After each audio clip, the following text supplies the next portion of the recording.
Yo, what's going on, guys? Crispy Flakes here. Welcome to my Miami Heat, my GM series. Please do me a quick favor and hit that like button. This episode, we are going to simulate through the All-Star game, and then we actually got the trade deadline, so I'm going to make sure our roster is set to go. I simulated the last few games from last episode, and we won a few of them, lost a few. We currently stand at 27 and 26, so at this point in the season, not exactly where I want it to be. I mean, of course, it was a lot worse starting off. So things have definitely gotten better for us, and I definitely think we can make a strong push, come at the second half of the season here. So let's go ahead and simulate this Rising Stars challenge or whatever. Simulate through date, I guess. And when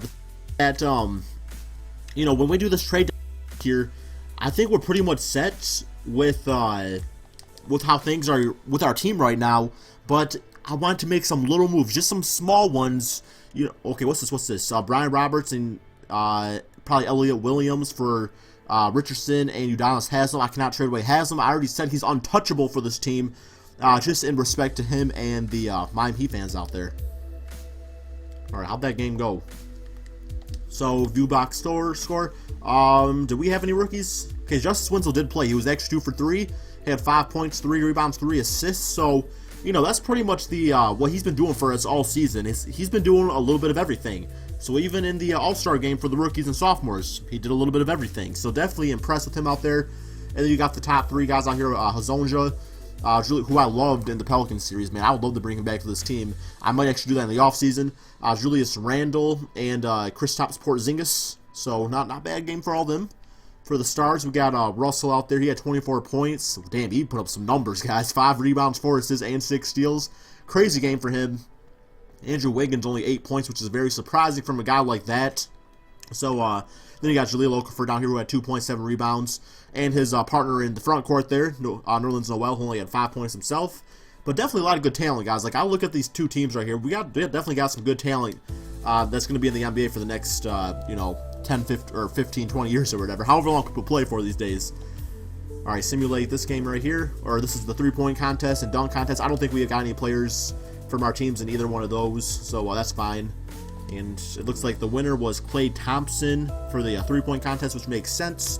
And the slam dunk contest was Andrew Wiggins, which also makes sense. That dude can throw down. And of course, we got the All-Star game, simulate through date. And we got a quick trade-off right here. Tristan Thompson and Delhi for Justice Winslow, Udonis Haslem. I've been getting a lot of trade offers, honestly, guys, for Justice Winslow. That dude is not going anywhere. The dude has been playing amazing for us. He's got so much potential. And view box score. Oh, wow, Dwayne Wade actually led the way with 20 points. This dude has been, we all know that D. Wade has been playing great basketball for us this season. And in the past few years, he might have slowed down a little bit. But he's coming out, guys, with, some vengeance. This dude wants to win now, okay? He wants to prove to LeBron James, hey, man, I'm going to win it without you. Although he did that anyway back in the day with Shaquille O'Neal, so I guess he already proved that himself. So maybe LeBron James has to prove to us that he can win without Dwayne Wade. And very surprising that Chris Bosh did not make the All-Star team. That's very surprising to me. Out west, Kevin Durant led the way at 24 points. Marcus Gasol 18, Steph Curry 11. So, man, that's a pretty good All-Star team. Kobe Bryant made it, and will probably be his last season. So that's very cool to see. All right, so trade time. What do we got? Let's just stimulate it through the date here. These next 2 or 3 days before the trade deadline actually closes out. And Alex Len is healthy again. So I'll adjust that rotation, make sure I don't get all screwed up. All right, that looks good. Let's go, man. All right, Miles or Mason, some sort of we received Plumlee and CJ McCollum, who's been killing it, guys. CJ McCollum had 37 points in his first game this season. For Hassan Whiteside, Udonis Haslem, it's not a bad trade-off, to be honest, because Haslem is kind of washed up, and we get 2 guys, 2 good young guys back.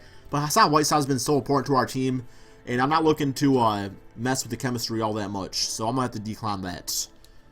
All right, now we'll do our own thing here. Maybe try to get some draft picks or something like that. Let's see, we got Trade Finder. I would like to get rid of probably, we don't really use Biyombo that much, so maybe we could offer him up, and maybe a guy like Tarek Black, maybe try to get a draft pick out of it. That'd be nice to see. Ooh, Dougie making buckets, man. I might have to bring that dude in. Timothy Mozgov. Ooh, that's actually, wow, that's a really good trade. But we got to give up our 2016 draft pick. I don't want to do that. Zeller and only, they all want our draft picks. I'm not giving up my draft picks. I want draft picks back. Jeremy Lin, Tyler Hansbrough. Don't really need that trade either. Seth Curry.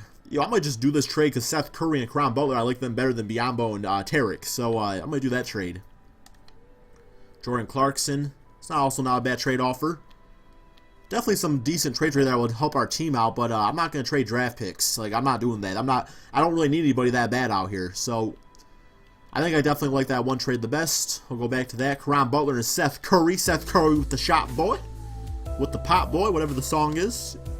Doesn't matter because Seth did not still take Seth Curry on the team too if he's offered. And view menu. Alright, so that's pretty good right here. And I forgot, we got Anthony Morrow coming back too. So, you know, Seth Curry, I can actually use him with Jarian Grant in that backcourt.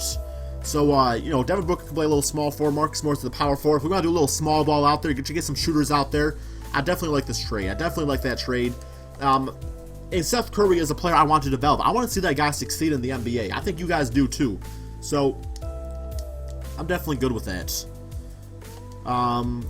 So we'll take out Richardson, put him on rest. Morrow, he's probably a few months away, so okay, 4 to 6 weeks. So we'll actually be back sooner rather than later.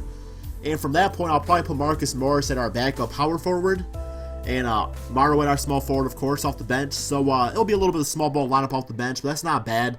And Jarian Grant and Seth will probably rotate. Bennett's still a player we can develop too. You know, I look up and down this roster. It's all players that I like.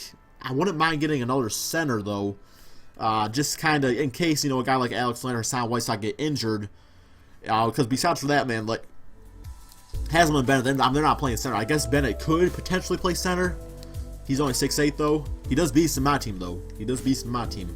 So, let's see if we can get a quick offer for that. I mean, you know, Anthony Bennett, I think we could all justify and make the case that dude is washed up. He's done anyway. We don't need him on this team anymore. So, let's see what kind of backup centers they got out here.